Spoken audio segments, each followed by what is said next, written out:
अच्छा, तुमने कभी ना कभी तो सोचा होगा कि अब बहुत हो गया, कुछ करना है जिंदगी में, है ना। अब टाइम बर्बाद नहीं कर सकता, बहुत हो गया, जल्दी से कुछ बन जाता हूँ। और इसी विचार के साथ उठाया होगा फोन, यूट्यूब में कोई मोटिवेशनल वीडियो सर्च किया होगा जिसका शीर्षक रहा होगा हाई पेइंग स्किल्स इन 2025 या जल्दी पैसे कमाने के 10 खतरनाक आइडियाज, है ना।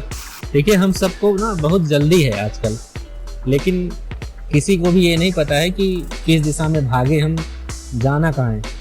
और यही सबसे खतरनाक बात है, क्योंकि बिना दिशा की तेजी सिर्फ आपको मानसिक रूप से थकावट देती है, संतोष नहीं दे पाती। आजकल अगर कोई बोले मैं बहुत बिजी हूँ तो लोग उसकी तारीफ करते हैं। असल में कई बार ये जो बिजीपन है वो दिखावे का एक नया रूप बन जाता है, या यूं कहूँ कि बन गया है बहुत। अच्छा, लोग सोचते हैं कि मैं अगर बिजी नहीं हूँ तो मैं पीछे रह जाऊंगा इस दौड़ में, और यही डर हमें हर एक दिन नई चीज पकड़ने को मजबूर कर रहा है ना। लड़के हैं आजकल नए नए, वो एक दिन कोडिंग सीख रहे हैं, दूसरे दिन स्टॉक मार्केट में घुसे जा रहे हैं, तीसरे दिन किसी इंस्टाग्राम इन्फ्लुएंसर का कोई रील देख लिया तो उसके कोर्स में घुस गए, इनरोल कर लिया, ठीक है। पर अगर भाई हर दिन तुम ऐसे रास्ते बदलोगे जल्दी जल्दी तो कोई मंजिल नहीं आएगी, लिख के ले लो। सिर्फ थकावट आएगी, अपना समय, ऊर्जा, अपनी जवानी सब बर्बाद करके बैठ जाओगे, वहीं जीरो के जीरो रहोगे, फिर पछताओगे। तो बेहतर है कि ये गेम पहले से समझ लो और उससे निकल जाओ।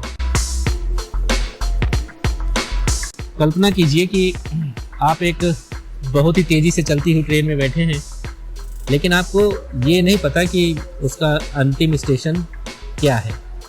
आप खिड़की से बाहर देख रहे हैं, स्टेशन आ रहे हैं, लोग उतर रहे हैं, पर आप कंफ्यूज्ड हैं कि फिर मुझे कहाँ उतरना है। यही स्थिति तो है आज आपकी, या कहूँ आज के यूथ की।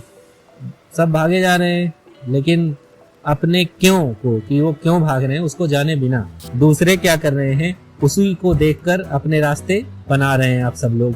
लेकिन डायरेक्शन किसी और से नहीं मिलती है, ये नहीं पता किसी को। वो भाई अपने अंदर से ही आएगी। तो अपने आप को एजुकेट करो, है ना, अपने गाइड खुद बनो, इतना खुद को लिटरेट कर पाओ।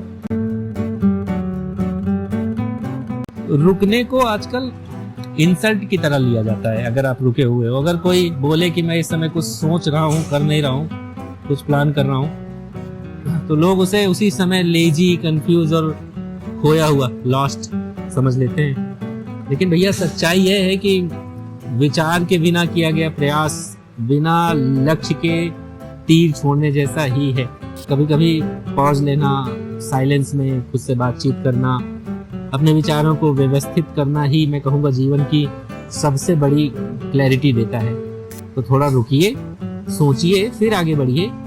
मैच्योर लोग भी यही करते हैं, नकल करके ही मैच्योर बन जाइए। एटलीस्ट धीरे धीरे खुद मैच्योरिटी आती जाएगी। देखिए, अपने क्यों तय करो, है ना, कि आप क्यों कर रहे हो। कोई भी नई चीज शुरू करने से पहले ये सोचो कि मैं इसे क्यों करना चाहता हूँ। क्या ये मेरे पैशन से जुड़ा है, या बस सोशल मीडिया या ये सोशल मीडिया का इन्फ्लुएंस है। दूसरा है कि दूसरों के रास्ते कॉपी मत करो।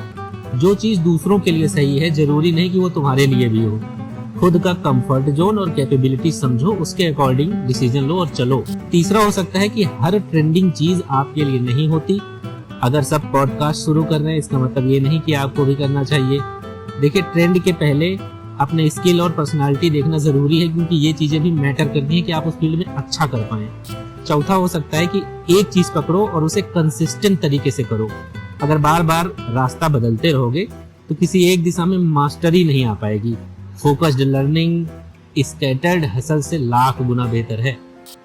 अगर हर हफ्ते अपने से बात करो कि क्या मैं सही दिशा में जा रहा हूँ, क्या इस काम से मुझे कोई सीख या संतोष मिल भी रहा है। अगर जवाब हाँ में आता है तो भैया बिना किसी से बकवास किए, बिना किसी से ज्ञान लिए आगे बढ़ जाओ, जो होगा देखा जाएगा। तो आजकल हर ऐप भी यही कह रहा है कि आज नहीं किया तो कल पीछे रह जाओगे। रील्स बनाओ, शॉर्ट्स बनाओ, खुद को दिखाओ, सफल हो जाओ, पैसे कमाओ, है ना।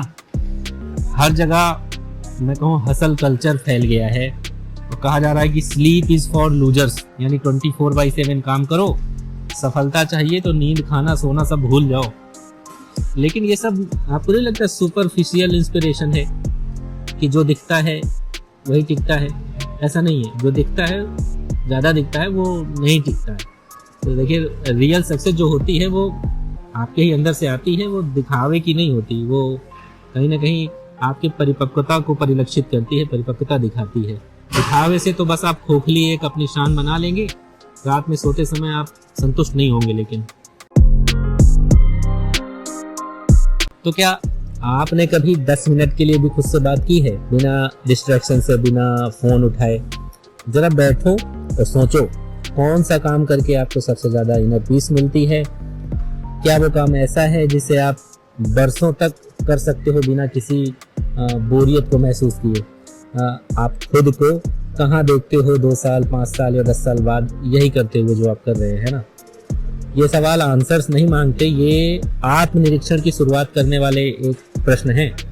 और वही आत्मनिरीक्षण आपको दिशा देगा, डायरेक्शन देगा। तो ये आप करके देखिएगा। तो इस जनरेशन को जो सबसे ज़्यादा नुकसान अगर किसी चीज़ से हो रहा है तो वो है जल्दी से कुछ बनना है। इस बात से जल्दी में जो देखिए डिसीजन लिए जाते हैं उनमें स्थायित्व तो बिल्कुल भी नहीं होता। तो अगर मंजिल दिखाई ना दे रही हो तो रुकना ज़रूरी है, थोड़ा ठहरो, सोचो। अनुभवी जो हैं, अपने बड़े हैं, उनसे बातचीत करो, उनसे अनुभव लो, समझो, सीखो, है ना। माँ बाप से बात करो, बड़े भाइयों से बात करो, सीनियर्स से बात करो, जो उस विधा में सफल हैं उनसे बात करो। किसी को नहीं मालूम कि क्या बनना है, सब भाग रहे हैं और इस भीड़ में बहुत से लोग खुद को खो दे रहे हैं। तो आप एटलीस्ट ये ना करो। इसलिए आज ही अपने आप से वादा कर लो कि भागना नहीं छोड़ोगे, पर भागने से पहले दिशा जरूर तय करोगे। पूछ लोगे कि भैया इस दिशा में जा रहा हूँ, सब ठीक है आगे? ये जरूरी है, क्योंकि रास्ता देखे बिना दौड़ना देखिए थकाता है, लेकिन रास्ता समझकर चलना आपको पहुंचाता है, मैं कहूँगा। तो ये था मेरा आज का संदेश आपको। वीडियो कैसा लगा ज़रूर बताइएगा। मिलेंगे अगले वीडियो में किसी नए टॉपिक के साथ। तब तक के लिए थैंक यू।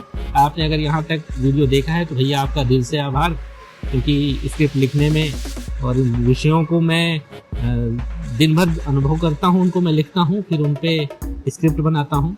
और ये रिलेटेबल इसलिए हैं क्योंकि ये मैं जो अनुभव करता हूँ लोगों से बात करते हुए, अपने आसपास सुबह से शाम तक की जो दिनचर्या है मेरी, ऑफिस से घर तक की, तो मुझे ये समस्याएं दिखती हैं अपने आसपास। मैं उन्हीं पे बात करने की कोशिश करता हूँ। तो मेरा ये प्रयास आपको कैसा लग रहा है, इसमें जो भी आपके सुझाव हैं मुझे कमेंट्स करके ज़रूर बताइएगा, प्रतीक्षा रहेगी। फिर मिलेंगे अगले वीडियो में, तब तक के लिए धन्यवाद।